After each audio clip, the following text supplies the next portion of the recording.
ایک مولوی صاحب کو میں نے دیکھا بڑے ہی بے چین تھے، ان کو پسند نہیں آیا یہ ماحول، انتظار کر رہے تھے اپنی باری کے، آخر انہوں نے کھڑے ہو کے کہا کہ دیکھیے آپ نے بڑے سوال کے جواب دے دیے ہیں، مگر میرا بھی ایک سوال ہے، مجھے یہ بتایا جائے کہ جب مرزا صاحب مریمی حالت میں سے گزرے تو ان کے پیٹ میں کیسے کیسے واقعات رونما ہوئے، اور مریمی حالت کے دوران حیض بھی آتا تھا کہ نہیں، اور اگر آتا تھا تو وہ کیا کیا کرتے تھے اس حیض کو، اور پھر پیٹ میں بچہ کہاں بنا تھا، رحم میں مادر تو تھا کوئی نہیں، غرضی کہ بڑے لہک لہک کے انہوں نے اس مضمون کو خوب کھولا۔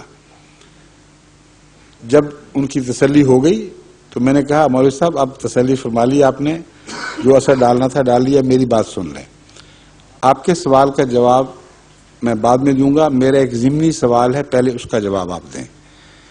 قرآن کریم میں اللہ تعالیٰ، یہ قرآن کریم کا حوالہ ہے، مرزا صاحب کی اپنی بات نہیں ہے، قرآن کریم میں اللہ تعالیٰ نے مومن کی مثال دو طرح ہی سے دی ہے، یا فرعون کی بیوی سے یا مریم سے۔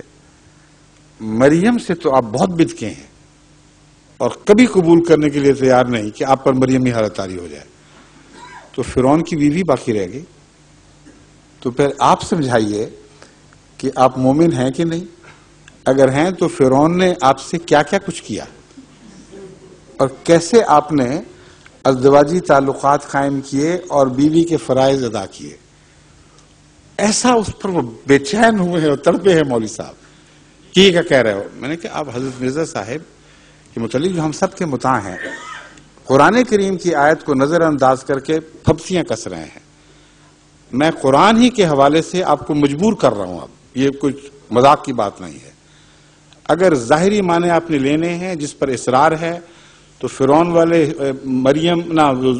آسیہ فرعون کی بیوی والا حوالے سے بھی آپ کو بھاگنے کی کوئی گنجائش نہیں رہی۔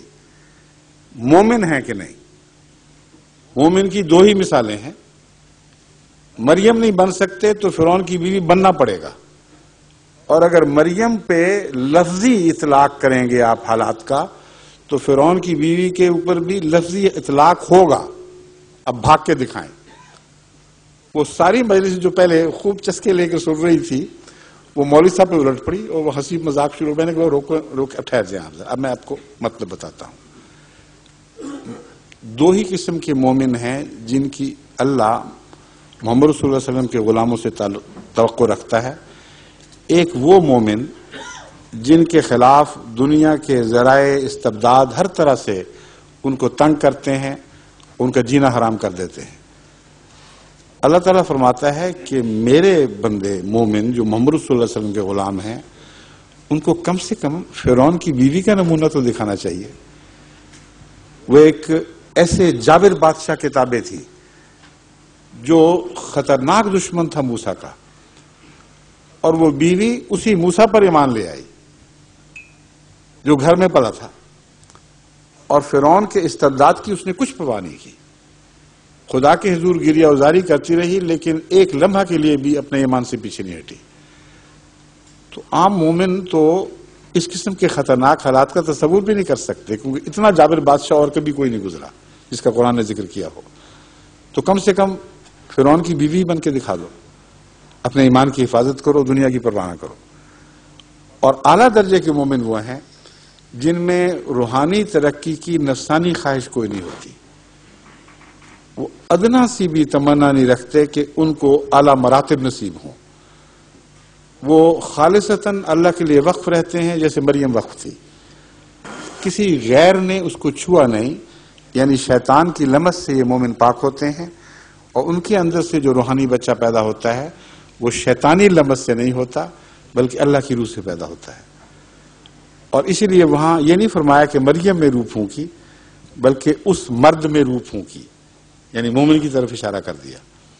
تو میں نے کہا یہ واقعہ تو ہو گیا ہے، حضرت مسیح موعود علیہ السلام کی زندگی پر نظر ڈال کے دیکھیں، آپ کو کسی روحانی درجے کی کوئی تمنا نہیں تھی، آپ تو دنیا سے منہ موڑ کے گوشہ نشین ہوئے بیٹھے تھے، اسلام کی خدمت کا شوق آپ کو باہر لایا، اور اس دور کا ذکر کرتے ہوئے فرماتے ہیں میں تھا غریب و بے کس و گمنام و بے ہنر، کوئی نہ جانتا تھا کہ ہے قادیاں کدھر، میرے وجود کی بھی کسی کو خبر نہ تھی، لوگوں کی اس طرف کو ذرا بھی نظر نہ تھی۔ پھر خدا نے مجھے اٹھایا تو میں اٹھ کھڑا ہوا۔ اب دیکھ لو یہ کیسا رجوع جہاں ہوا، ایک مرجع خواص یہی قادیاں ہوا۔ تو یہ مضمون ہے جو حضرت مرزا صاحب نے بیان فرمایا، اور اس مضمون سے پہلے آج تک امت محمدیہ میں ایک ولی نے بھی یہ دعویٰ نہیں کیا کہ اس آیت کا اطلاق مجھ پر ہوتا ہے۔ بس مسیح کیسے پیدا ہوا؟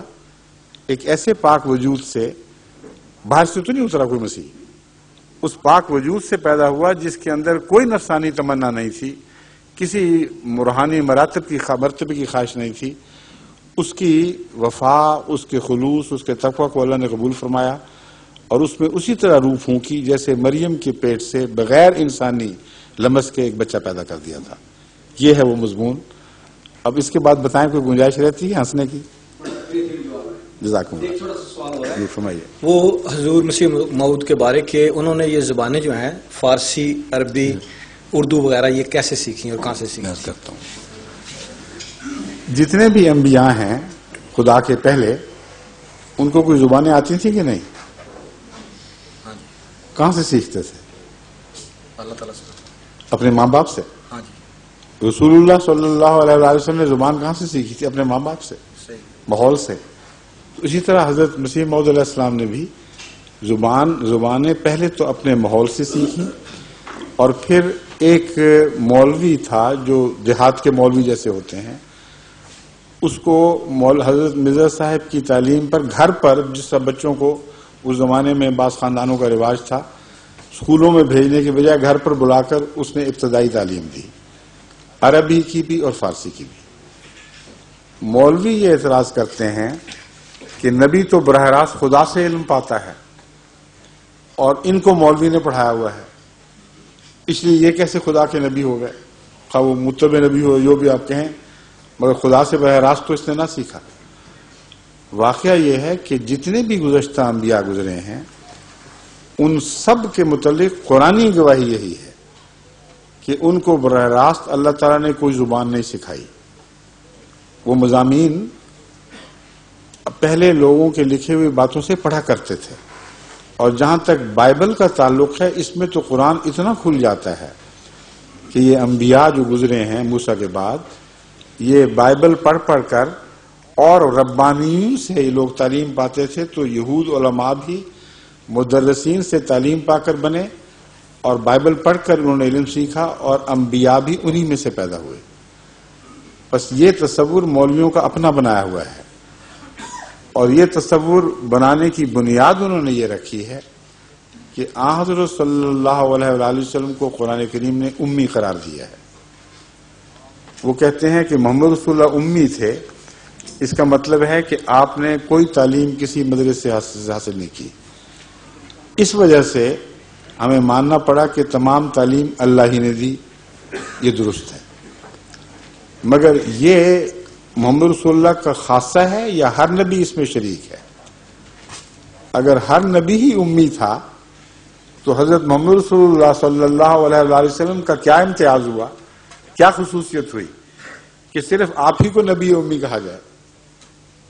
پھر تو 1,24,000 امیین میں سے ایک یہ بھی امی تھے۔ بس آپ کا لقب امی نبی ظاہر کرتا ہے کہ یہ حضرت محمد رسول اللہ صلی اللہ علیہ وسلم کے ساتھ اللہ تعالیٰ کے ایک امتیازی سلوک تھا کہ جس کو تمام جہانوں کا معلم بنانا تھا، اسے الف بے بھی نہیں پڑھنے دی، اور جو علم عطا فرمایا خود عطا فرمایا، لیکن الف بے کا علم پھر بھی نہیں عطا فرمایا، کیونکہ جب رسول اللہ صلی اللہ علیہ وسلم نے سورہ حدیبیہ کے موقع پر دستخط کرنے تھے تو فرمایا کہ دیکھو بتاؤ کہاں کیا لکھا ہوا ہے، مجھے بتاؤ میں کہاں دستخط کروں۔ نبی بن چکے ہیں، اور فتح مکہ سے 2-3 سال پہلے کا واقعہ ہے کہ آپ ابھی تک الف بے پڑھنا نہیں جانتے، اپنا نام لکھنا صرف سیکھ لیا تھا دستخطوں کی خاطر۔ تو معلوم ہوا کہ جس انسانی تعلیم سے آپ کو محروم رکھا گیا، وہ تعلیم خدا نے خود بھی نہ دی۔ محروم اس لیے رکھا گیا تاکہ کوئی یہ نہ کہے کہ پڑھ لکھ کر اس نے دوسری الہی کتب کی نقل ماری اور علم بائبل سے حاصل کیا یا دوسرے صحیفوں سے حاصل کیا، اور سب دنیا کے معلم کو سب سے زیادہ امی کے طور پر پیش فرمایا ہے۔ اس امتیاز میں نہ پہلے کوئی نبی شامل نہ بعد والا ہو سکتا ہے۔ اگر یہ توقع رکھیں کہ امام مہدی بھی امی ہوگا تو اس کا مطلب یہ ہے کہ امام مہدی قرآن نہیں پڑھ سکے گا، حدیث نہیں پڑھ سکے گا۔ اگر وہ سن کر تعلیم حاصل کرے تو پھر بھی طالب علم بن گیا اور مولوی کا پڑھایا ہوا ہو گیا۔ اگر اس کو ایسی جگہ رکھا جائے کہ کان میں اشارتاً بھی کوئی لفظ دور کی آواز سے بھی نہ پڑے تو پھر وہ امی بنے گا۔ تو کیا اس پر قرآن دوبارہ نازل ہوگا؟ کیا احادیث اس پر دوبارہ نازل ہوں گی؟ اس لیے یہ تصور ہی جاہلانہ ہے کہ مرزا صاحب نے مولوی سے تعلیم حاصل کر لی۔ ہر نبی تعلیم حاصل کرتا تھا، امی صرف محمد رسول اللہ صلی اللہ علیہ وسلم نہیں ہے۔ سمجھے؟ جزاکم اللہ، شکریہ۔